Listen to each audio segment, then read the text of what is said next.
Welcome to the Five Things Podcast. My name is Shawn. And I'm Alisha. And welcome back to another week of hilarious husband and wife hijinks. Sure. Every week. That was a lot of alliteration, sir. See, that was off the top of my head. Every so often, I try it, and then they just get silly. Yep. Really silly. Super silly. That was good. That was See, another one. I got nothing. Stellar. When it just happens, it's awesome. Uh-huh. I agree. I love alliteration. What's the repetition of vowel sounds? Assonance. Very nice. A+, head of the class. I do love English. I remember we had to do a project in my high school senior English class. I forget what they were called. Book project? No. Book report? Probably, maybe. I don't know. Diorama. Yes, it was a diorama in my senior year AP English class. Oh, you were in the stupid AP class? The stupid AP class? Yeah.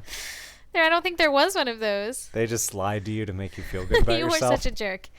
Anyway, I think they were called, I forget what they were called, but you had to pick three things and then a noun, three adjectives and then a noun to describe yourself. And then we had to make like a little diorama.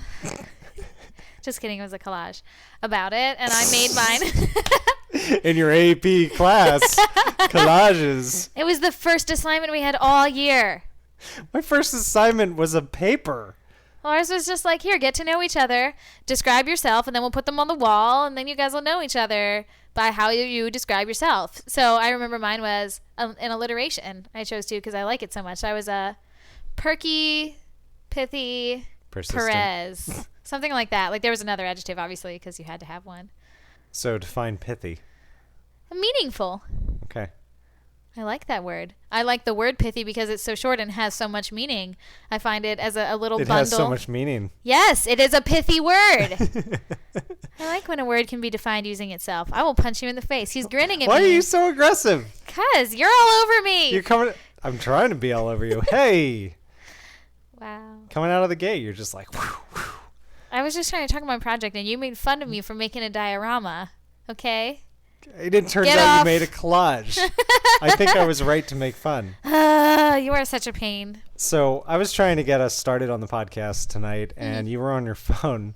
And I came over and I was like, hey, what are you doing? And it's your new favorite pastime. It's not my favorite pastime. It's my favorite time waster. I can't believe how much time I catch you doing this. I do it when I come home.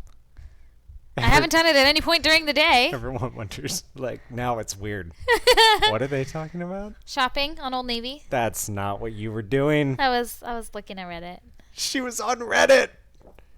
But you're not you're not a Redditor. You don't participate in Reddit. Oh my goodness, no. You just look at it. I don't participate in the internet as a whole. This is like the limit of my internet experience right here. It's kind of funny. I don't think I've ever seen you just spending time on a website, and now every so often I do. You are shopping on Old Navy. I am. You weren't lying. Of course, I want new jeans. I want bright pop color jeans. Put your phone away. You can't shop and podcast at the same time. I can, and I'm not. Just go. We're going to reclassify the podcast as shopping and lifestyle. I was trying to remake the project that I did my senior year was called a Kennings, and I couldn't remember if that was actually what it's called, and it is, and it's a real thing that you do. Yes. It's a type of literary trope. Usually two words that employ... Anyway. So it was a thing that we had to do to describe ourselves. There was a reason. Cool. I believe you. I You're had so to do a challenging. similar assignment, but it was in creative writing, not in AP English. We also read Beowulf and stuff. I don't know. Yeah. Beowulf. When did I... We had... I guess that was 11th grade, Brit Lit. Yes. I think I read that in junior year. Yeah. I That forgot we sounds read right. my senior year. Tess of the D'Urbervilles. I read Gilgamesh, but that wasn't until college.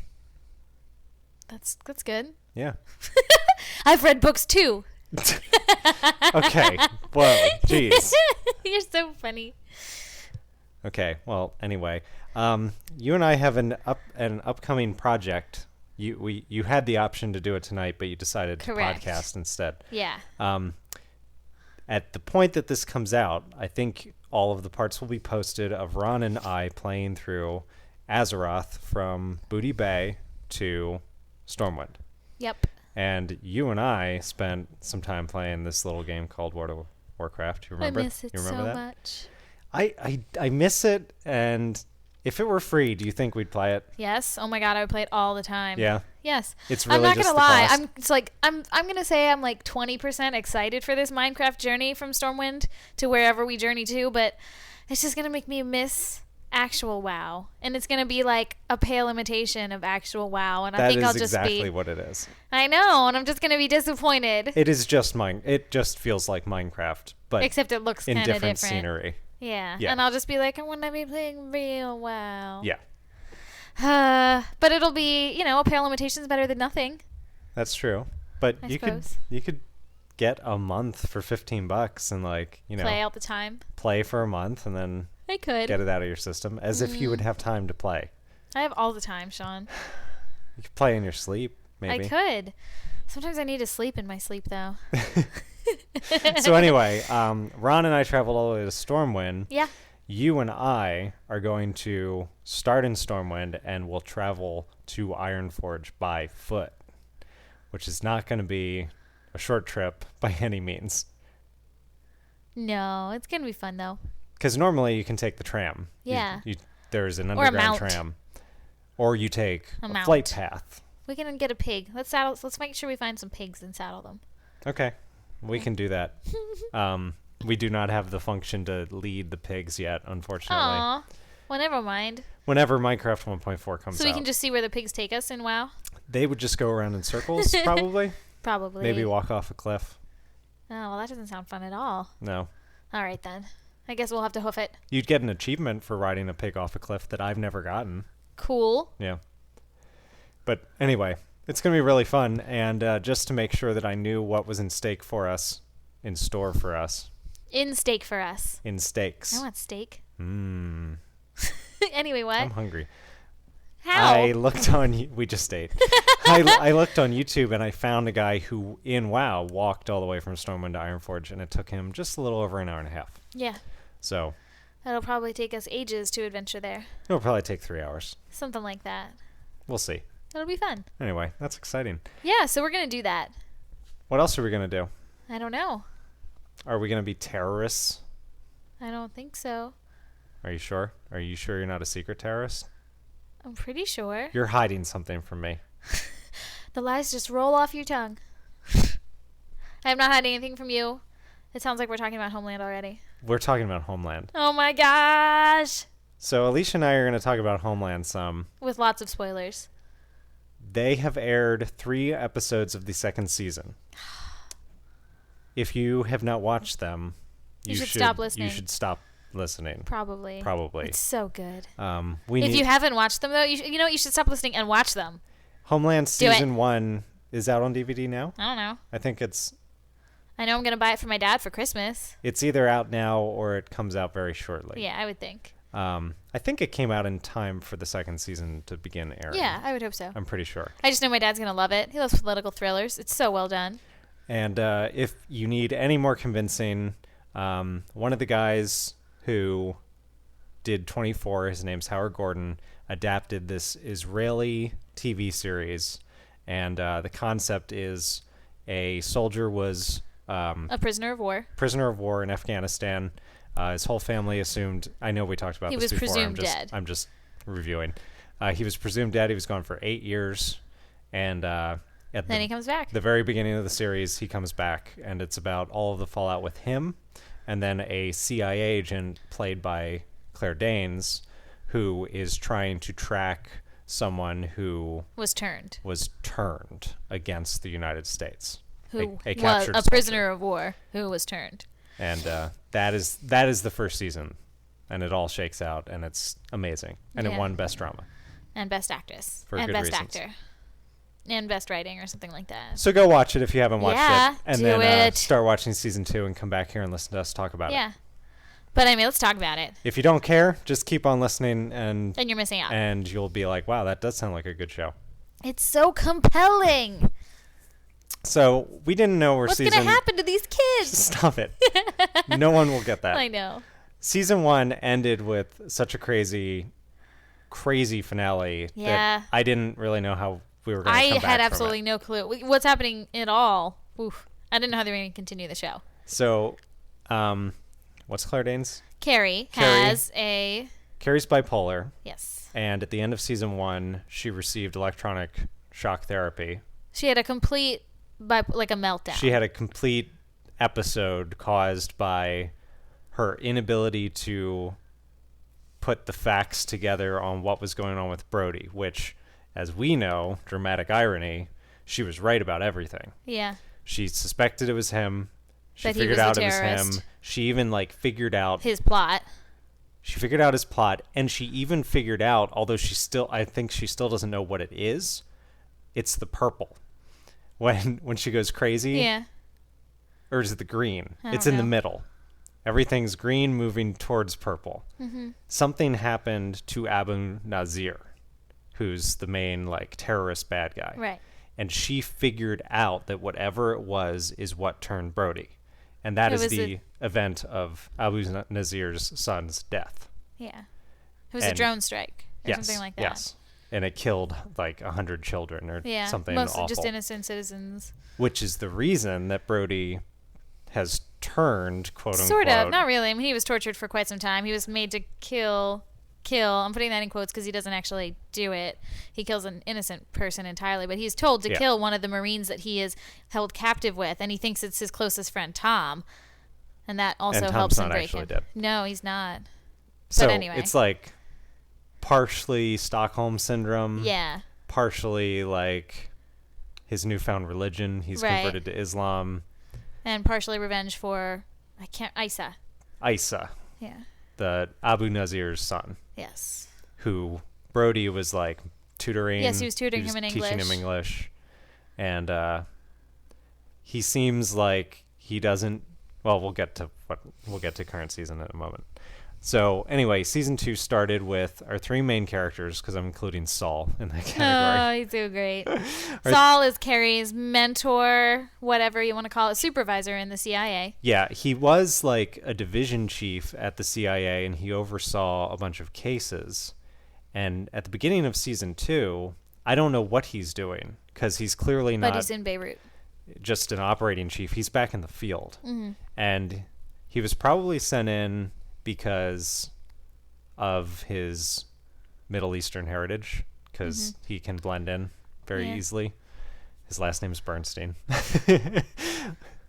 And he is in Beirut, and he has received communication from an old contact. Yeah. And the contact, the weirdest part of it, is off the books. Never on the CIA records. They have no clue who her contact was within the CIA, so they realize there can only be one person. There's only one person who wouldn't have claimed this contact yet, and that's Carrie, because she's no longer in the CIA. She's not with the company.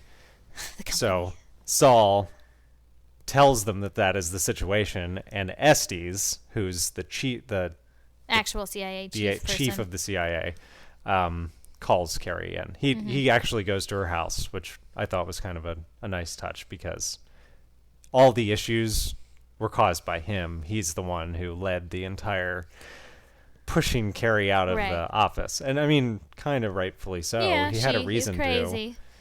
She had a really high security clearance, and it was a ton of stuff about the United States, and she's crazy. She's not crazy. She's bipolar. And she had a serious psychotic episode, and then went through shock therapy and was trying to recover. Yeah.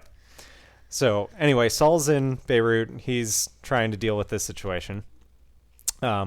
Brody is a United States congressman, and he has already. We know that he's kind of buddy with the vice president, who's one of the people he was supposed to kill at the end of the first season. Yeah, the terrorist attack. And we learned very early that the vice president is trying to make a run for election, and he is floating the name of Brody as a potential running mate.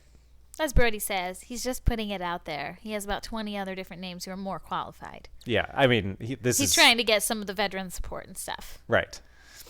And it's politics. I can't believe that Brody is already in the places that he is. That's just insane. Yeah, it is. It's a little unbelievable. I would say things like that have happened. They definitely have, but it's very lucky and fortunate for him. And we get the impression almost immediately, I think, that Brody doesn't know what he wants to do. Right. He doesn't know who his allegiance is. Right.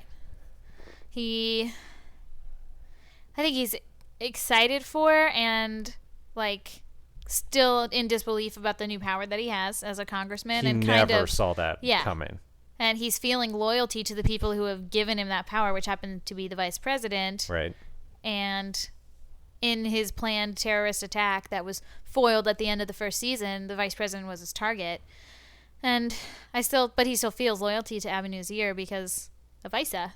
Yeah. This innocent little boy. So, and, you know, I feel like he kind of has, I don't know. He's in a very difficult situation. There's one group that it's very clear he no longer affiliates himself with, and that's the Marines. Yeah. He's totally done. His friend, the one who was sleeping with his wife, Mike. Mm-hmm. Mike is very curious about Tom's death. Oh, well, no, all of them are. There's actually a more vocal and volatile He inquires. Marine. He asks Brody to look into it. Right. But he asks on behalf of there's one particularly volatile guy who's really angry, the bearded one. Yeah. He's angry. And suspicious. Of course, Brody doesn't want to look into it because, first of all, there are no details, or at least that's what Brody says. But second of all, he's the one who killed him. Yeah. He knows why there are no details. And and also, yeah. He knows that the diversion that Tom had caused with the shooting of some lady. I think she was a senator. Okay. He knows that there was supposed to be a diversion, and he was the main event, and that it never happened. Right. Because of his daughter, who we love. Brody's daughter is a great character, and the girl who plays her is so good at it. Fantastic. Really good at it. I really liked her interaction with the vice president's son at their house. What's your problem?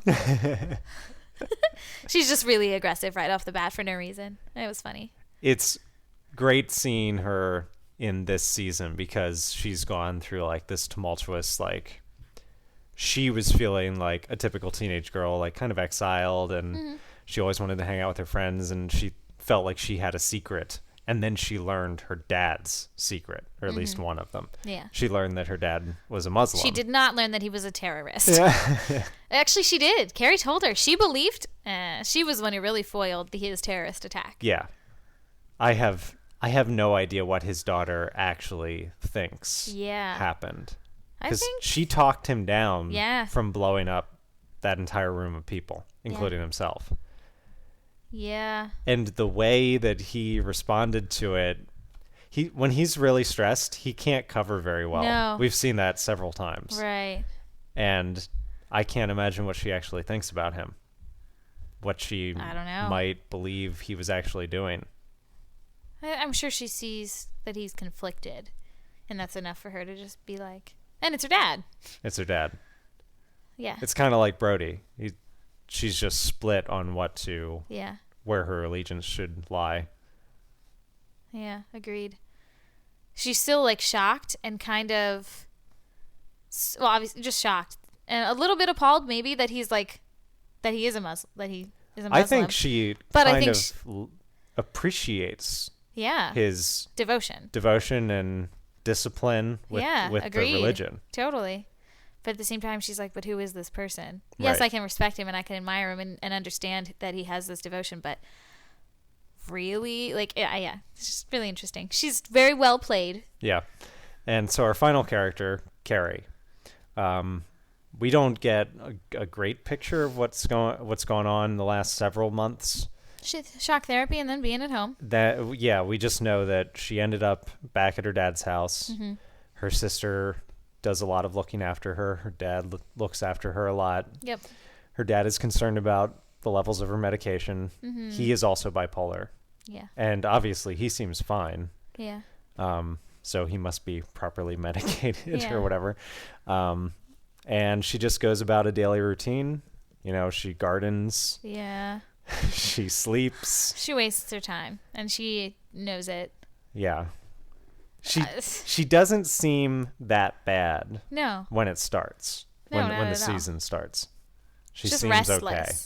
She has things to occupy her time, but not her mind. Yeah. And we know she's so smart. Yeah. There's a reason she was such a good agent. Yeah. And there's a reason that she figured out everything about Brody. She's just very intuitive and bright, Yes. and she notices detail. It's patterns. I mean, all sorts of different things. Yeah, I think when she went totally crazy, Yeah. her brain was still figuring out the case, even though she couldn't articulate it or explain it. Like, her brain was working overtime to try and figure it all out.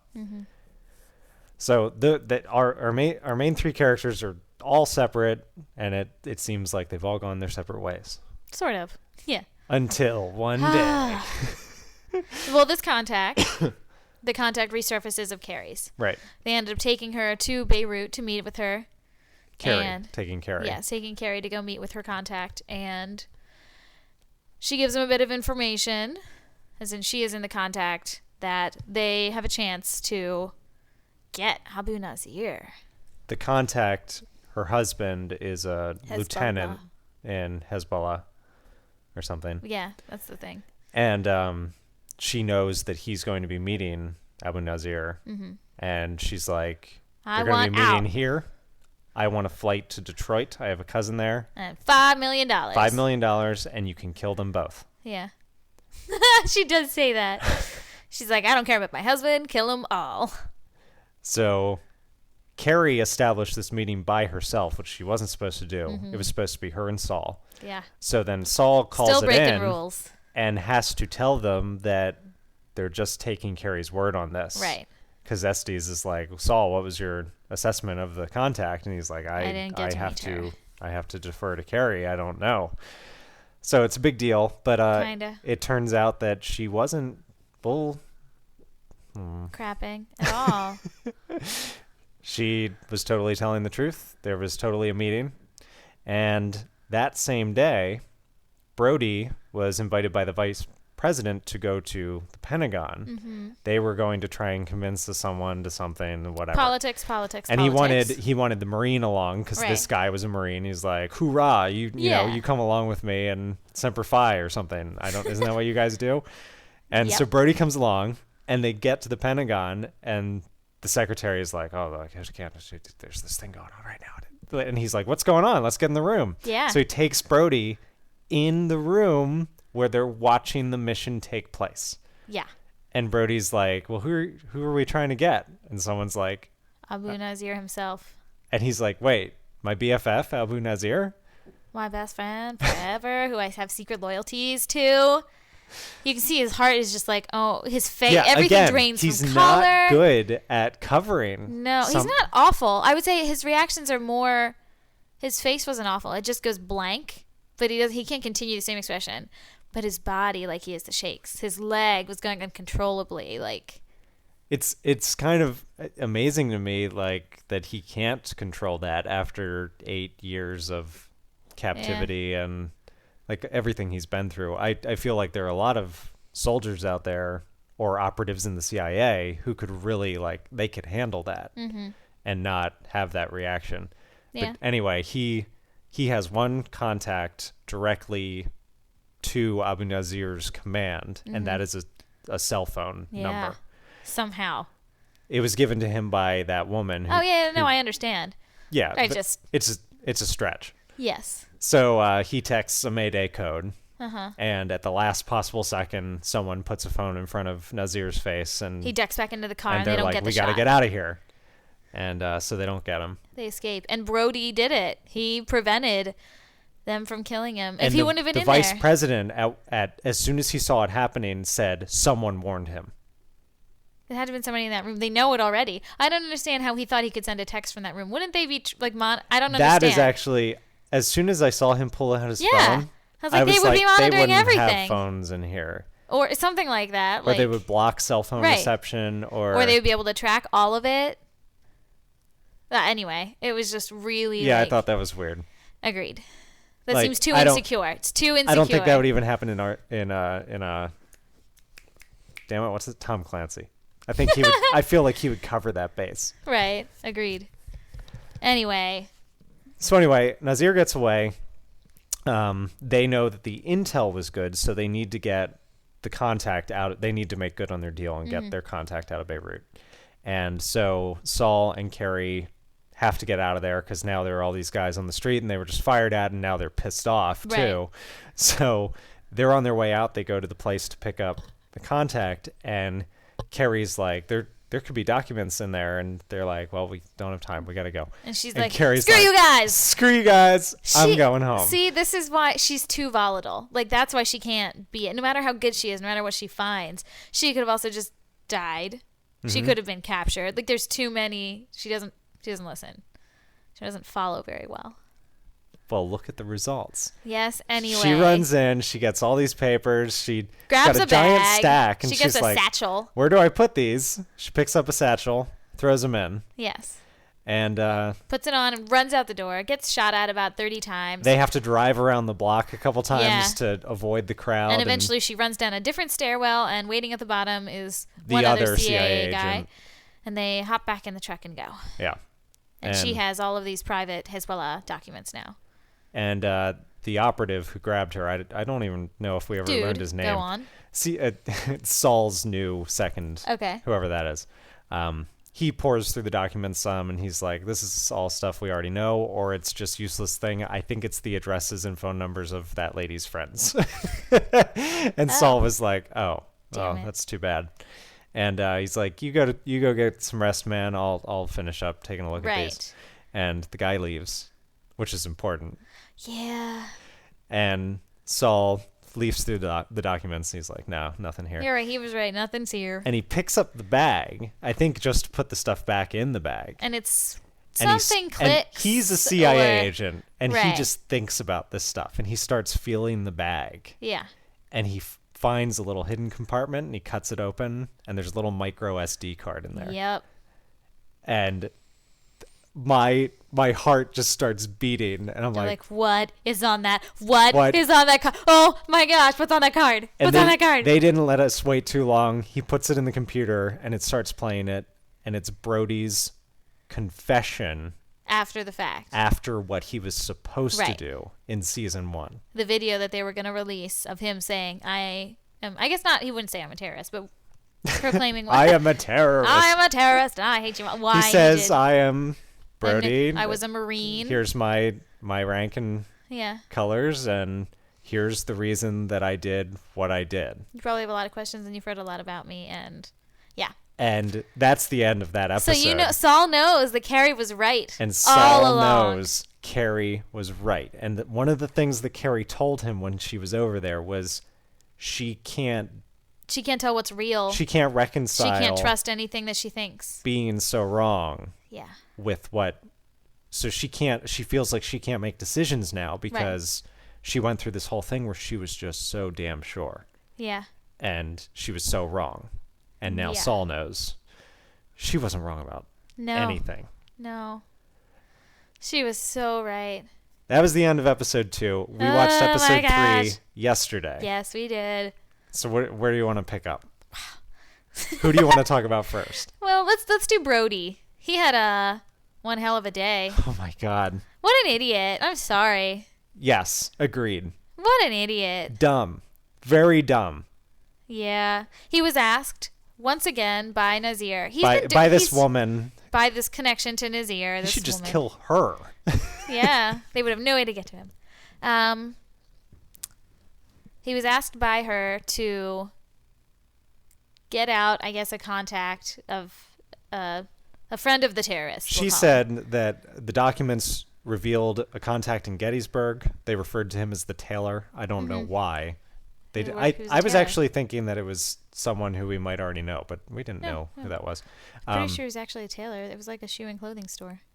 Anyway. Okay, but I don't know why he's a contact for them. Oh, okay. That's the part I don't know. Got it. So anyway, he's in Gettysburg, which is not that far away from where they live in Maryland.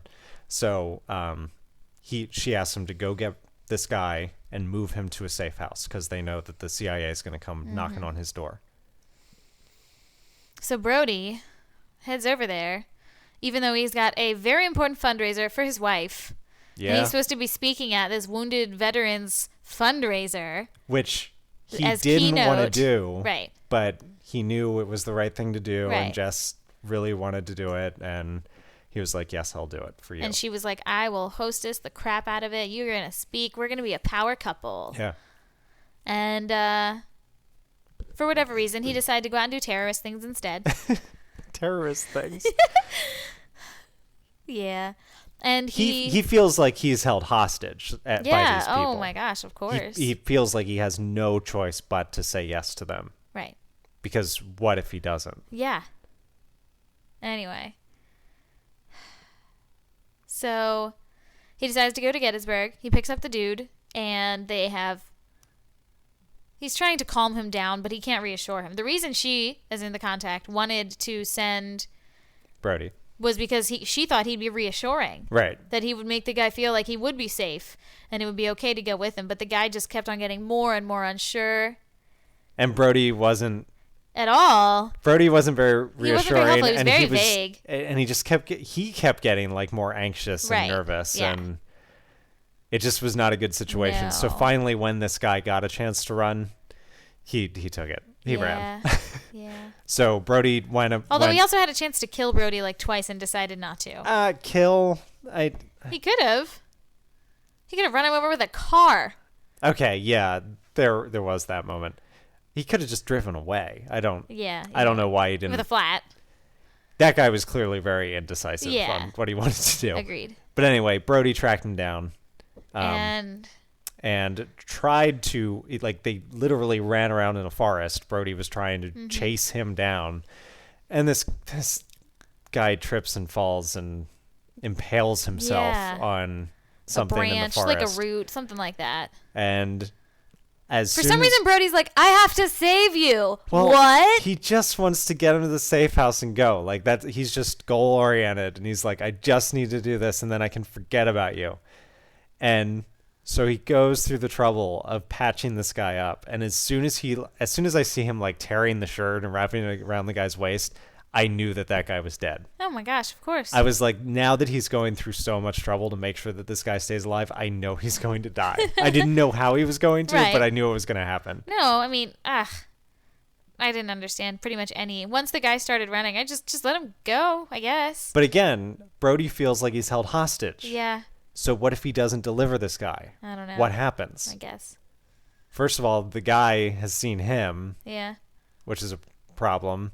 And also, if he doesn't deliver, he doesn't know what the terrorists will do. Yes, that's true.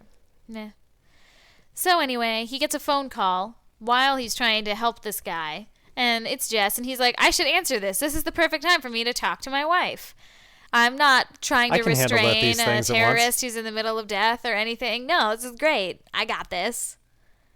And he answers the phone. Completely, this time he's not covering it anyway. No. She's like, what's wrong? And he's like... He's completely out of breath because he's been wrestling this guy.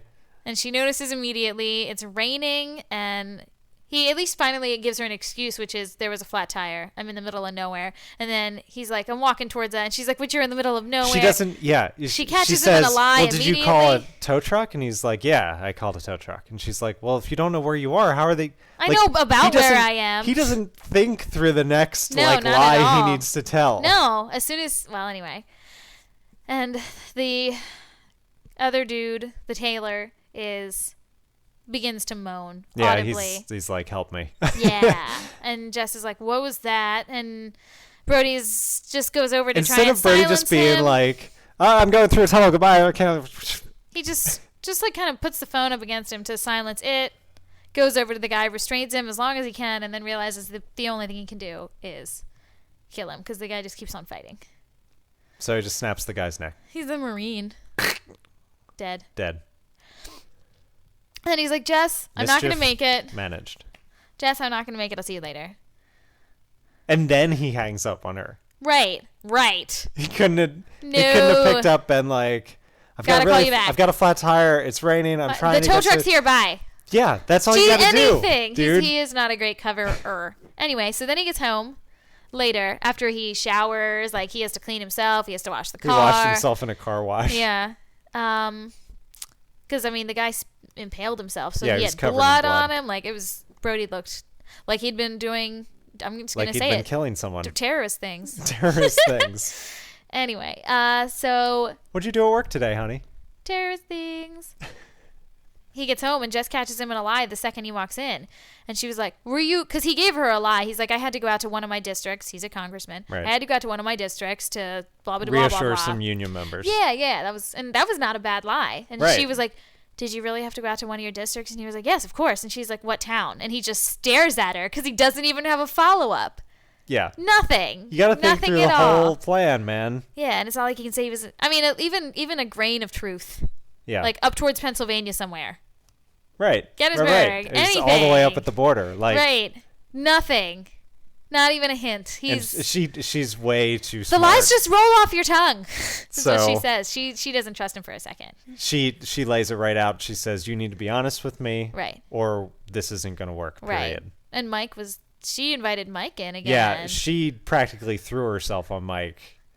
Really? Yes. All she did was say, you could come in for a nightcap in a kind of sexy voice. Yeah, and then she revealed to Mike that Brody was screwing someone else. Like, yeah. That. I could totally go for a revenge screw right now. Right. Why would she tell Mike that if she was not? Good point. Thinking, okay. Yeah. So it was obvious, and then Mike was immediately like, I think I will come in. Yes, I think that's a great idea. And then Brody walks in on them. It's not in on them, as in like outside the house. I think Mike is like the good guy in this little love triangle. Yeah. But we're not seeing it from Mike's perspective. Right. We get Brody's perspective. It's really interesting. It is. So that was Brody's story for the episode, which was much less related to Carrie's than the previous couple. Yeah. But Carrie was really amped up from her CIA trip, and she felt like she had a foot in the door. Right. At this point. Like, maybe this is how I get back. If I handled this, if I did it, and I got them really great intelligence, maybe, just maybe, they will let me back in. So she writes an 18-page report. Because she always is so thorough. She stays up like all night working on this. Her dad tells her like, don't you remember one of the most important things about treating your problem is sleep? And it's like 3:30 in the morning. She's like, one more hour. Yeah. He's like, one more hour. She's kind of a workaholic or something. Yeah. An addict. She turns in a report. She starts like calling the agency like, when can I come in for the debrief? Oh, it's at 6:00. Okay, cool. Call me to give me details. And then like, why didn't you call me? Okay, I'm coming in. I'll see you there. And it's very clear that they don't want her at the debrief. No. They don't want her back in the agency. They just can't do that. She wasn't allowed to be at the debrief. Right. Because even though she gathered the information, she's no longer a part of the CIA, and she isn't really privy to it. And Estes wanted her to come in. He did want her to come in at 6:00, the time that she was given. But he didn't want her to come to the debrief. He wanted her to miss that. To have a private meeting. And then, just do the nice thing. And thank her for her service and for what she did. And to let her down gently, like, now still know that you're still not in the CIA. Which I admire. Estes was at least going to do that. Yeah, that was totally.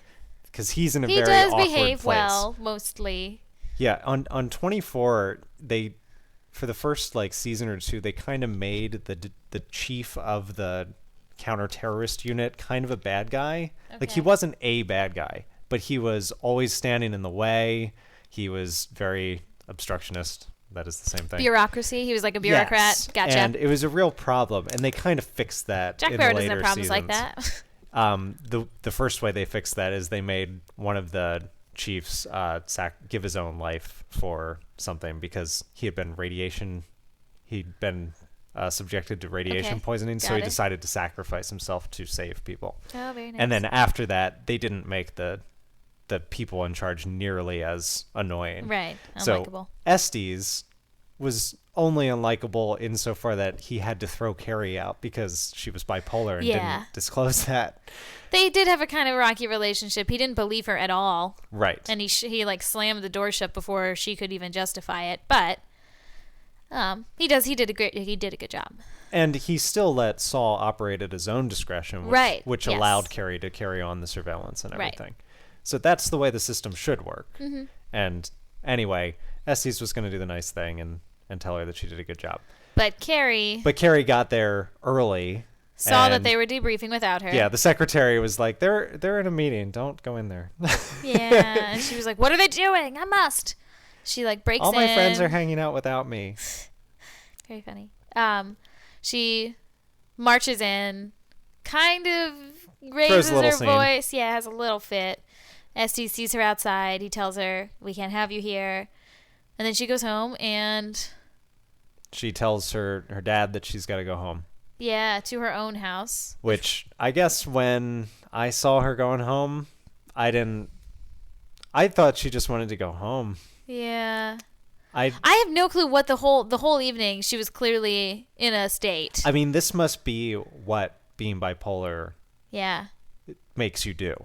Yeah. Because she goes home. She decks herself out. The first thing she does is clean up the house, like just make it look nice. Yeah. And then she makes herself look nice. Yeah, she gets on a dress and she puts on makeup. She looks like she's going to go out clubbing. Yeah, like, she puts on her fake wedding ring. That dress, I was like, she's going clubbing. Yeah, exactly. She's going to go and... Well, she doesn't go clubbing. Right. Like in the first season, she goes to like hotel bars where there are traveling people. She puts on a fake wedding ring so that she can have commitment-free sex in. Right. And she puts on the fake wedding ring and is about to walk out the door, looks at herself in the mirror and just stops. Completely changes her mind. Like, not just decides not to go out. Right. But decides to kill herself. Yeah. She decides right then to commit suicide. Yeah. Can you imagine? No. I mean, obviously not. That kind of mood swing? That's insane.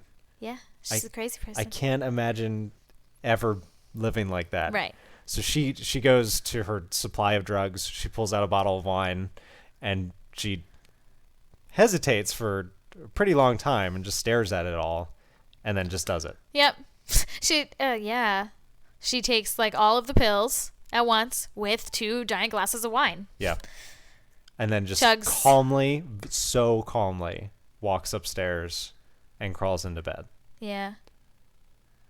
And I'm pretty sure at that moment I had already started crying. I was like, what is going on?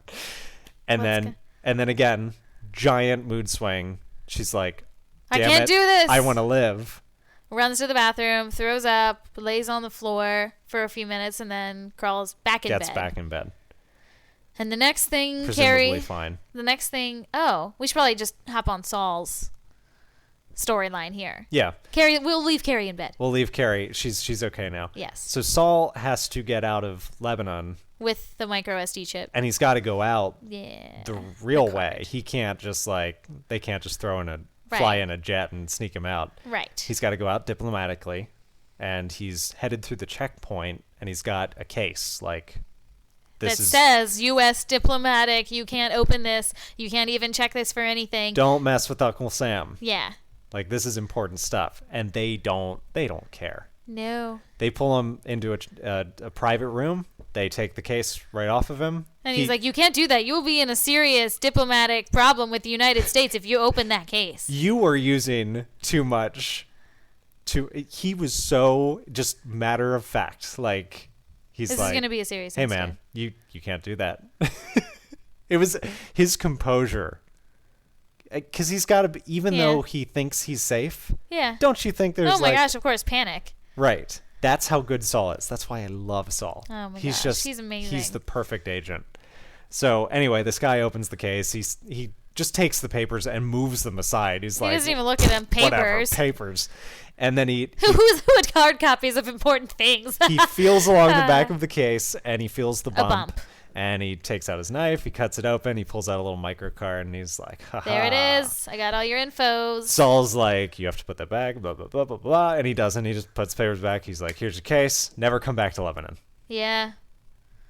Saul gets on the plane. And the chip is gone. And the rest of the micro is clearly gone. The stewardess says, sir, could you please stow that case? Above. Blah, blah, blah. Or under. And Saul says, yes, I'll do that. And before he does, he looks at the one latch on the front of the case that keeps it shut, and he slides it off of the case. It's not attached.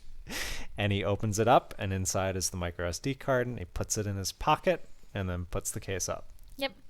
And we're like, Saul's amazing. He has a decoy card and everything. It's incredible.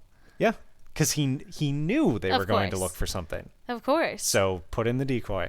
Yep. You and I have been to the International Spy Museum, and the CIA does this. Yeah, like, for real. They do this stuff, and the Spy Museum only has stuff up to like 70s or 80s. Yeah. So imagine what they're doing now Agreed. with deception and cloak and dagger. I mean, it's Incredible. probably just insane. Yes. So he's got the card, and then we don't see him again. We get information, vague information, that it seems like the stuff that Carrie recovered is like important and vital and something, but Estes can't like talk about it. Right. The agent who tells her to come to the briefing, the fake briefing, Right. can't really talk about it. He just tells her that it was good stuff. Yeah. So we're kind of thinking like, oh, Saul must have been like, hey, guess what I found, guys? No, I think that hers must have revealed the tailor as well. Right. But the card. But we haven't seen Saul from Right. the moment between these moments, Right. so we don't know exactly what Saul who has he told to anybody. Yeah. So Carrie's tried to kill herself. She changed her mind. She wants to live. She's now asleep. She's asleep, and The doorbell rings. pounding on the door. Doorbell rings. Doorbell rings. Knock, knock, knock, knock, knock. Doorbell. So she stumbles around. She cleans up her obvious suicide attempt bottles and stuff. Bottles, wine, etc. She looked out first, and I immediately said, Saul. Yeah. And then the longer it took her to get ready, because they hadn't shown us, I started thinking, Brody? Like, who was at her door? No, I didn't think it was him. I thought it was like her dad. Like somebody coming to check on her. Okay. But it was Saul. She opens the door, and it's Saul, who I think she almost thinks of as a dad more than her dad. Yes, oh, completely. And that's one of my favorite things about the show. Yeah, they have a great relationship. And in very typical Saul fashion, he's very quiet and calm. So collected. He just kind of walks in and like asks her, how's it going? I needed you to be the one to see this first. And then he's like, you deserve it. I came directly from the airport to show you this. Before anyone else. And he puts it in the computer and plays it, and she sees it. And he says, you were right, Carrie. That was brilliant. I thought when this season... I started crying then. I was like, she was right and she knows it. That was so like beautiful. The third time I cried during this episode. Agreed. When this season started, I had no idea if they were going to make the reveal of Brody for Carrie, like, if they were really going to stretch that out. Yeah. And like leave it a long time. But it's the third episode. Yeah, I know. Into season 2. I was very surprised. I thought it would be a while before they truly discovered that it was him. We didn't even really talk about it, but in the first episode, Jess finds out that Brody's a Muslim. Because of Dana. There's an incident at the school where she accidentally blurts out that her dad is a Muslim. It kind of comes off as a joke. Jess is really pissed off. Right. And Brody wants to save his daughter from the grief of his wife screaming at her. And he's Why would you like, say that? I am a Muslim. Muslim. Because it's true. I am a Muslim. And that I was like floored. I was like, he just told her that? Yeah. Like, that's okay. Wow. Episode 1, we're off running start. So episode 3, Carrie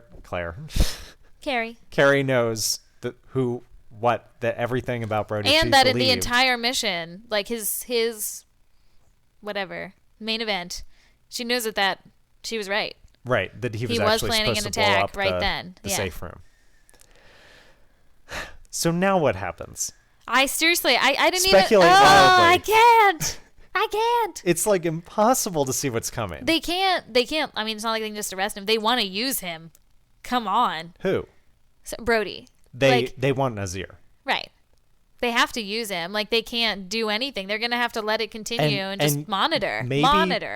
Maybe that will be the best thing that happens to Brody, because he doesn't really want to. He wants it and he doesn't want it. Right. If he can find a safe way to get out of the mess that he's in, I bet he'll take it. Agreed. Because right now he's just trapped to do whatever they make him do. Mm-hmm. And I don't know what the government's going to do to him, but they're probably not just going to like murder him and leave him in a ditch somewhere. Probably not. Like Tom Walker. So no, I have no speculation beyond that. I still don't think Carrie will be reinstated. I just because she was right. It's the episode itself. It's not whether or not she was right or wrong. Yeah. She went to Brody's house. She started yelling at Dana. She had sex with Brody. Yeah. The guy she was surveilling and knew was a terrorist. And believed was a terrorist and was right. Yeah. They do have a doomed love affair. Wrong. Oh, actually, we didn't even talk about the passion. Brody has problems with intimacy, but not with Carrie, just with his wife. Right. Well, Carrie and him kind of hit it on the nail when they were away. They said it has to do with being there. Yeah. I think it has a lot to do with being in the field and being deployed. And that's a feeling of intimacy that people who haven't been there can't have. Right.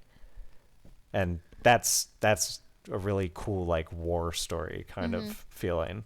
Because even though this is not, like, a World War II, like... Band of Brothers. Yeah. You can still totally get that feeling. Yeah, absolutely. But very interesting.